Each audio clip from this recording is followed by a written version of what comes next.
Hoy suena esta sintonía el último miércoles de mes, mañana es festivo en Castilla-La Mancha y aunque todos los últimos jueves de mes el abogado responde en Onda Cero, desde nuestra sintonía de La Mancha a la Onda, adelantamos la sección jurídica a esta hora y en este día, saludando ya desde Cobo Serrano Abogados a Begoña Díaz Ropero, escribano. ¿Qué tal, Begoña? Muy buenas tardes. Hola Marcos, buenas tardes. Y hoy trayendo como argumento el ciberacoso. ¿Qué es el ciberacoso? El acceso a las redes sociales por todo tipo de personas, mayores, menores, la publicación de nuestras fotografías, el intercambio de información, ha constituido un gran avance en la comunicación, pero también supone cierto desasosiego, especialmente entre padres respecto a sus hijos, ante la posibilidad de que puedan ser víctimas de conductas delictivas. Desde Cobo Serrano Abogados nos van a ofrecer algunos datos que nos ayuden a entender las conductas que pueden ser delictivas y lo que debemos hacer en caso de ser víctima o tener conocimiento de la comisión de algún delito relacionado con las redes sociales. Y la primera pregunta, abogada, sería ¿qué es y cómo podríamos definir el ciberacoso? Bien, el ciberacoso consiste en las amenazas, hostigamiento, humillación u otro tipo de molestias realizadas por una persona contra otra por medio de tecnologías telemáticas de comunicación, es decir, Internet, telefonía móvil, videoconsolas online, etc. Dependiendo si el autor o la víctima son mayores o menores de edad, recibe diferentes denominaciones importadas del lenguaje anglosajón. El ciberacoso en sentido estricto es la conducta de hostigamiento realizada por un adulto contra otro. Se denomina ciberbullying cuando dicha conducta se lleva a cabo por un menor contra otro menor y se conoce como grooming la conducta descrita cuando se realiza por un adulto contra un menor.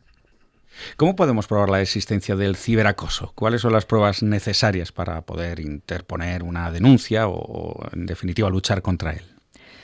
Bueno, teniendo en cuenta que este tipo de conducta se realiza mediante medios telemáticos, resulta complejo fijar en un soporte hechos que se han producido en un formato de alta volatilidad. Se necesita recoger pruebas o evidencias electrónicas con las debidas medidas para asegurar su integridad, la autenticidad y la autoría. En este sentido, resulta necesario hacer un análisis del equipo, es decir, el ordenador, la tablet, el teléfono móvil, para recoger copias de registros de comunicaciones electrónicas, conversaciones por chat o cualquier otro tipo de mensajería electrónica, mensajes de correo, datos de tráfico de dichas comunicaciones, es decir, cabeceras técnicas de los mensajes cruzados, el software espía instalado en el equipo que le permite tomar el control de cuentas, la cámara o la totalidad del equipo del menor o mayor acosado. Si recibes amenazas, no borres las pruebas, guárdalas y avisa a la policía. Son esenciales también los datos que guardan las operadoras de las IPS del acusado, para que con su ayuda puedan ser identificadas. La IP es un número que identifica un dispositivo conectado a la red. Ese número permite a la operadora identificar de qué dispositivo ha salido el ataque. Ahora bien, el acceso a las IP únicamente se puede realizar mediante autorización judicial. Claro, son como el DNI de nuestra conexión a Internet. ¿Y cómo podemos saber que la prueba realizada a un terminal es fiable y válida como prueba? Bien, esto es importante porque de la confiabilidad, de la veracidad de la prueba depende el que en un procedimiento tenga validez. La prueba electrónica para su confiabilidad tiene que basarse en los siguientes principios. La autenticidad, es decir, que no ha sido generada artificiosamente y que el autor identificado es realmente ese autor. La integridad, es decir, que la prueba no ha sido manipulada. La completitud, lo que se presenta no es una información parcial, es decir, que se presenta parte de esa imagen o de esa parte informática y que ha sido obtenida legalmente, evidentemente. Para ello es esencial conservar el equipo en el estado en que se encuentre, interponer una denuncia y poner a disposición de la policía judicial el equipo, que puede ser un dispositivo móvil, como ya hemos dicho, para su clonado y análisis. Y Begoña, ¿el procedimiento es el mismo en caso de que el denunciado sea un menor o un mayor de edad? No.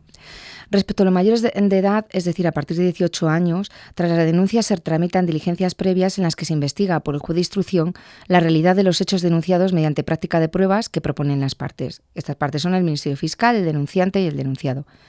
Una vez presentados los escritos de acusación y defensa, se remiten las actuaciones al juzgado de lo penal, que es quien enjuicia y dicta sentencia.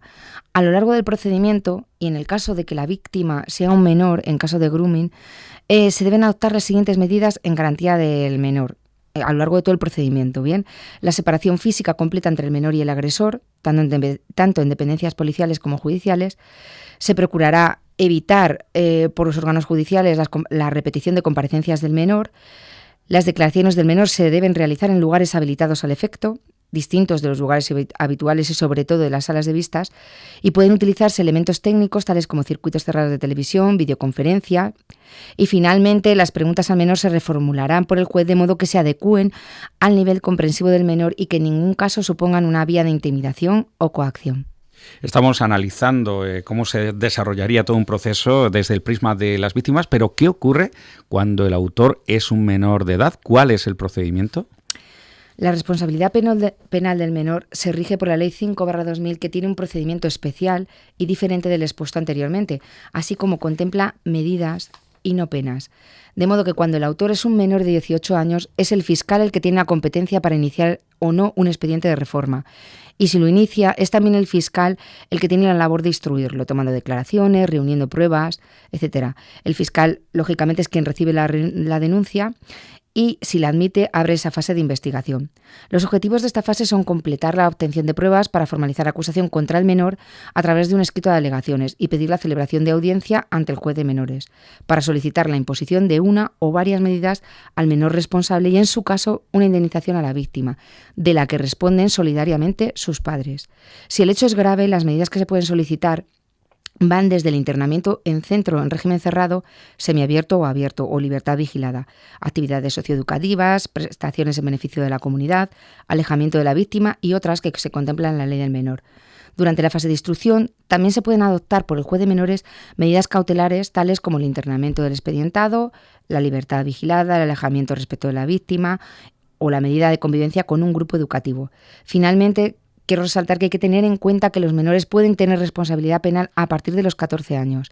Antes de esa edad son inimputables. Así las cosas. Vamos a dar a nuestros oyentes a modo resumido cuáles serían los delitos, las penas tipificadas en que se puede incurrir en estos casos de ciberacoso.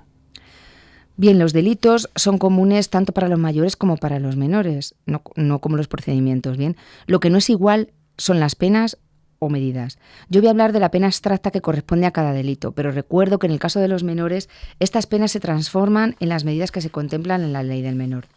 En cuanto al ciberacoso o ciberbullying, el tipo penal más próximo se puede encontrar en el artículo 197 del Código Penal, que castiga las conductas consistentes en el uso y difusión de información contenida en soportes informáticos, electrónicos o digitales y por medios tecnológicos, así como la publicación de vídeos y fotografías por los mismos medios. Este delito es castigado con las penas de prisión de 1 a 4 años y multa de 12 a 24 meses. Otros delitos que pueden ir asociados, especialmente en el caso de grooming, serían los de exhibicionismo y provocación sexual, de los artículos 185 y 186 del Código Penal, castigados con las penas de prisión de 6 meses a 1 año o multa de 12 a 24 meses. Así como también el delito de allanamiento informático, del artículo 197.3, en aquellos casos en que, para intimidar al menor, el acosador haya tomado el control de su ordenador, lo haya troyanizado para obtener la lista de sus contactos para luego amenazarle con publicar entre los mismos las fotos o vídeos ilegítimamente obtenidos. Este delito se castiga con las penas de prisión de 2 a 5 años. Dependiendo también del contenido de las publicaciones, podrían constituir delitos de injurias cuando se utilicen expresiones, imágenes o contenidos que lesionen la dignidad de otra persona, menoscabando su fama o atentando contra su propia estimación, conllevando distintas penas si se hacen con o sin publicidad. No es lo mismo enviar un WhatsApp que publicar en Facebook. Este delito se castiga con la pena de multa de 6 a 14 meses. Si se ha causado daños en el equipo o si se hubiera obstaculizado su uso, también se podría dar el delito de daños informáticos del artículo 264.2, castigado con la pena de prisión de 6 meses a 3 años. Pues esto es, así a modo resumido, todo lo que podemos expresar sobre el ciberacoso y por la experiencia de Cobo Serrano Abogados de todos estos delitos, alguno que se lleve la palma en esta zona. Siempre lo resumimos todo focalizado en nuestra tierra, por su experiencia, abogada. Bueno, el más común es el del artículo 197, es decir, el acceso a un ordenador, utilizar la información y este tipo de actuaciones, porque cuando se producen injurias no se suele denunciar. No obstante, la mayor dificultad en el caso de los delitos informáticos, como he dicho a lo largo del programa, es precisamente la cuestión de las pruebas, la obtención de las pruebas, poder presentarlas ante un juzgado para acreditar lo que ha sucedido, y la obtención de ese rastro en el que consisten las IP a través de las operadoras, que muchas veces no facilitan precisamente ese seguimiento. Pues es todo lo que podemos desarrollar sobre el ciberacoso. Hoy el abogado responde excepcionalmente, último miércoles de mes, mañana día festivo en Castilla-La Mancha, y desde aquí pues deseamos también a todos los compañeros de este bufete vecino, aquí junto a nuestra emisora, que pasen un feliz puente. Gracias, Begoña, y hasta próximos programas. Muchas gracias y feliz puente a todos.